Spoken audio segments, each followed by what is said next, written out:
guys, welcome back to CJ's Keto Kitchen. Tonight we are beginning our 4-week series on holiday baking, cooking, holiday recipes that you will be able to enjoy with your friends and family, and you can also take them to gatherings or work parties, wherever you need any kind of festive dish. And sometimes with this lifestyle it can be difficult to find things that keep with the season so that you can feel included. And so that's what our goal is with this 4-week series. So tonight we are going to start off our series with blueberry cheesecake. And this is low-carb, ketogenic, and sugar-free. So it would be also good if you were diabetic or had any other reason why you needed to avoid sugar. Let's go ahead and get started. So with this cheesecake, there are several options that you can consider. You can do different berries. You can also do cranberries when they're in season. And you would treat them just like the blueberries. You would cook them, sweeten them, and puree them. Also, you could do raspberries or strawberries, so it's very versatile. You can also change your springform sizes. I'm using an 8-inch pan tonight, but you could also use a 10-inch if you wanted a slightly smaller profile. My profile is going to be quite thick on my cheesecake, but that's a personal preference. You could also use a pie pan, so you wouldn't need to use a springform pan at all, although they are readily available now and pretty cost effective. The other thing I changed with the original recipe is that it required very little sweetener in the actual cheesecake batter. And CJ and I like our cheesecake a little bit sweeter than that, so you can also adjust the sweetener within your cheesecake batter. So those are some things that might be a little different, but I'm also going to walk through those steps, and they'll also be notated in the recipe and in the description bar. So come along and let's get started making this cheesecake. So to start our cheesecake, we need to prepare a springform pan, and I'm using an 8-inch pan, and I have cut a piece of parchment paper to put in the bottom, and I have also greased it with a little bit of coconut oil spray, so it's ready to go. You also need to preheat your oven to 350 degrees. So the first step, we're going to make our crust, and that begins with 1 cup and 3/4 of almond flour, and I'm using blanched almond flour. And to this, I want to kind of zhuzh it around a little bit, get the lumps out a little bit, because almond flour can be a little bit lumpy. So to this mixture, I want to add about 1.5 tablespoons of sweetener, and I'm using monk fruit and erythritol blend, and I'm using the granular.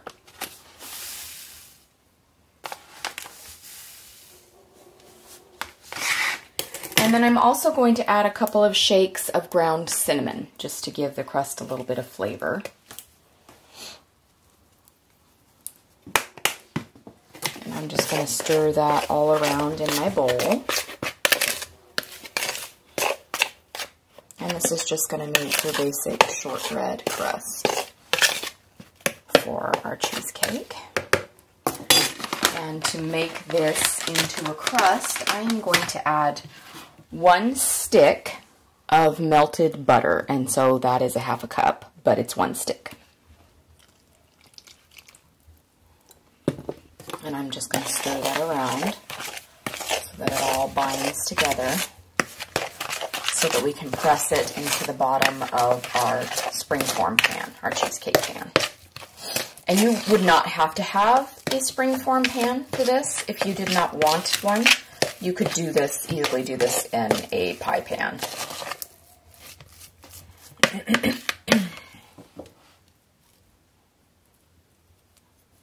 Okay. Now I'm going to take our springform pan. So I'm just going to dump this into our springform pan. And I'm just going to take my clean hands and work it in there, holding onto my parchment paper so that it stays where I want it to. The parchment is just going to help us remove the crust from the springform pan when it's time. And it's not really essential that the crust go too far up the pan, because our cheesecake is going to form you know, the lip, the actual back of the cheesecake will be cheesecake, not crust. So we don't need to take it up too far, just a little bit up the sides. You just want to make it as even as you can. You can use a spoon too, if that helps. Just even your crust.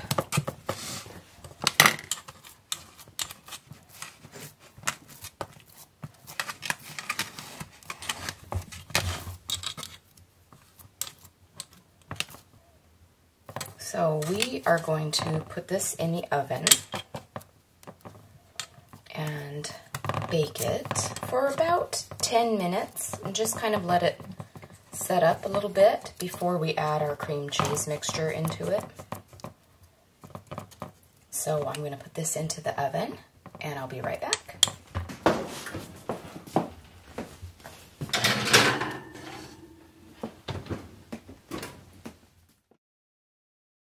So our next step, while our crust is pre-cooking a little bit, I am taking 4 packages of Philadelphia cream cheese, and I have let this sit out for multiple hours because you really want your cream cheese to be as softened as you possibly can have it be. It's going to incorporate so much better if you let it sit out at room temperature, as well as the eggs. I have brought mine to room temperature in some warm water for about 15 minutes. So if you don't remember to get your eggs out and let them sit, you can bring them to room temperature with some warm water. So I'm going to start mixing up this cream cheese and just getting them all incorporated, and you want to start out slowly. So you can see our cream cheese is nice and soft and creamy, and that's what we want. I'm going to add a little bit of bourbon vanilla. Just about a cap full. At this point, I also want to add my sweetener, and I'm going to be using the powdered erythritol blend.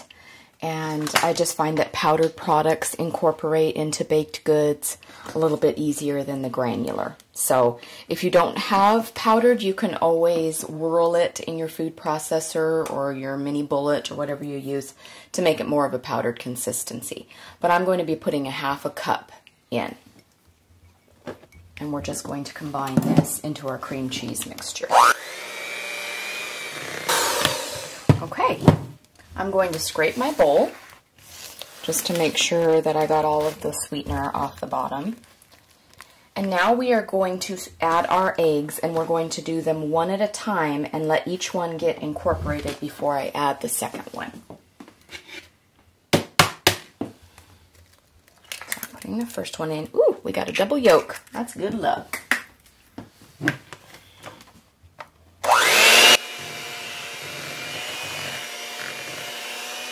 Okay, so that first egg is well incorporated. Now we can add our second one.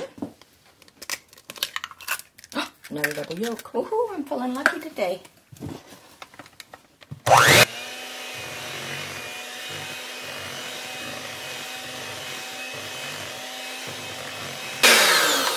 Okay, our mixture is nicely incorporated and very creamy, as you can see, and that is the consistency that we are looking for.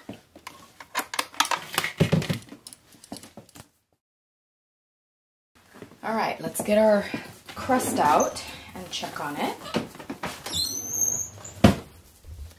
And we're not looking for a lot of doneness because we are going to continue to cook this, but see, it is a little bit browned on the edges, which is nice because then it's not going to get doughy. It smells nice and cinnamon. Okay, so we have our cheesecake batter ready. Now we need to prepare our blueberries. So I have blueberries here, and I'm going to put about a cup of them into my mini processor. And these were frozen, and I've let them thaw because we're going to swirl that on the top of our cheesecake. We want these to be soft. So if you buy frozen, which this time of year is more than likely, you need to let them either thaw or put them in the microwave because you won't be able to swirl as well if the blueberries are in a frozen state. So I'm going to put half of these blueberries in my mini processor. You want about a cup's worth.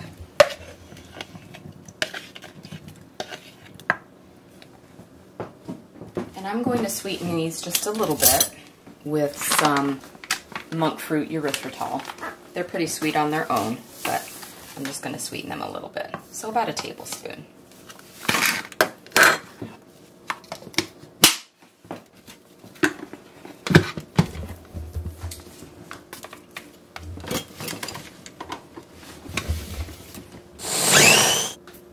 So we've just pureed them. They still have some texture. I'll show you. There's still blueberry texture in there. It's just going to help us swirl a little bit. Okay, so let's bring our crust over here so we can start assembling. I need my spatula, but I think it's dirty, so I will get it. Okay, so we want to put our cheesecake filling into our springform pan.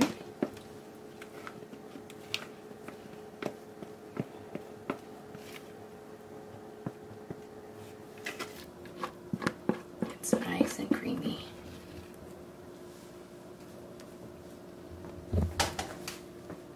And just spread that all around. And now we're going to take our blueberry mixture and just drop it intermittently on the surface of our cheesecake.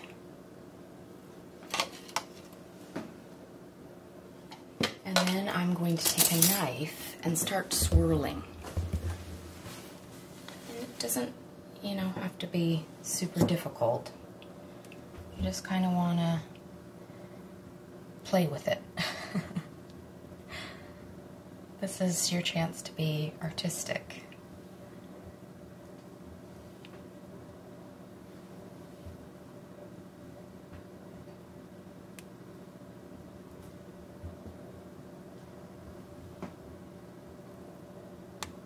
You can create a Picasso masterpiece here.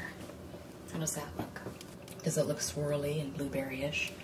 You could do this with other types of berries if blueberries aren't your thing.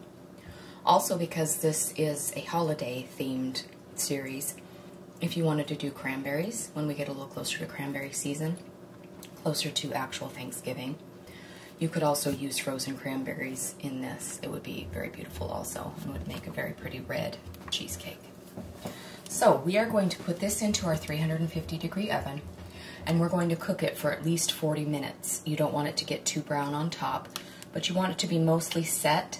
It can still be just a tiny bit jiggly in the center because it's going to finish solidifying, because we need to refrigerate this for at least 2 hours, but preferably overnight. So we're going back into our oven for at least 40 minutes, but keep an eye on it.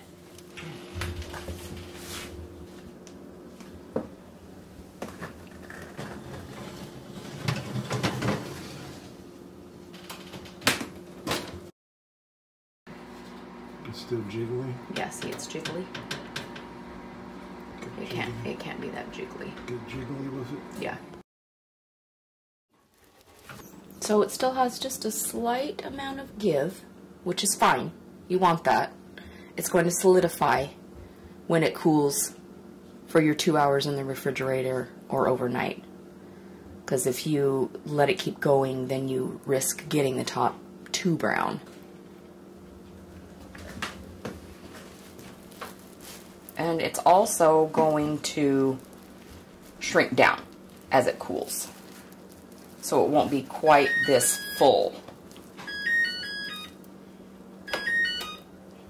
It's my timer. So I ended up taking this for another 15 minutes, but I turned the temperature down to 300 instead of 350. So that's just something you can do if you want it to continue cooking. If you were still getting too much jiggle, you can always take the temperature down a little bit and let it go 10, 15 more minutes. It also depends on if you decide to make this in a pie plate or if you make a bigger spring form, and so you won't have quite as thick of a lip on it. You can adjust your temperature in that way because it might cook faster because it's more spread out. I ended up doing mine in an 8-inch, so I'll have a thicker lip on my cheesecake. So then, consequently, it takes a little longer to cook it because it's thicker. It looks awful pretty. So, it's the next day, and I want to show you what our finished cheesecake looks like. You can see that it has shrunk down quite a bit, which is what it's supposed to do. So when I open up my spring form pan, if you want to take a knife and run it along in between, which I've already done, just to make sure that it's all loosened from the sides of the spring form pan. But you can see that it's very thick and has made a nice lip for our cheesecake, which is what we wanted it to do. And the top is all settled. So now we're going to cut into it and serve. And CJ is going to do a taste test. Hi CJ. Hi. Welcome to our 4-week holiday recipe series. Yep. Taste Tester Extraordinaire. Yep. I know that you've already tasted the batter for this delicious blueberry swirl cheesecake. Yes. Now you get to taste the finished product. Yes. So the batter is good, and let's see how the cheesecake tastes. So this is our blueberry swirl cheesecake. That's what we'll call it right here tonight. It may change by the time the video is I think that's a good name. edited, but that's what we have. It's blueberries and swirls. It's good. Really creamy, really cheesecakey. Not super sweet, so that might be something an adjustment. People can adjust. Yeah, people can adjust. Their sweetness but preference. It doesn't taste like a block of cream cheese either. Well, that's very important. So it is really good, really smooth, and but we'll notate that in the recipe. Yeah, we'll notate it, and I think people don't like a very sweet dessert, so yeah, that's true. And I think some people, like I said, people's tastes are different. Right, and probably depends on what sweetener you use too. Yes, if you end up using like Splenda or something else besides erythritol, sometimes it can be sweeter. That's true, because we use a erythritol. Yeah.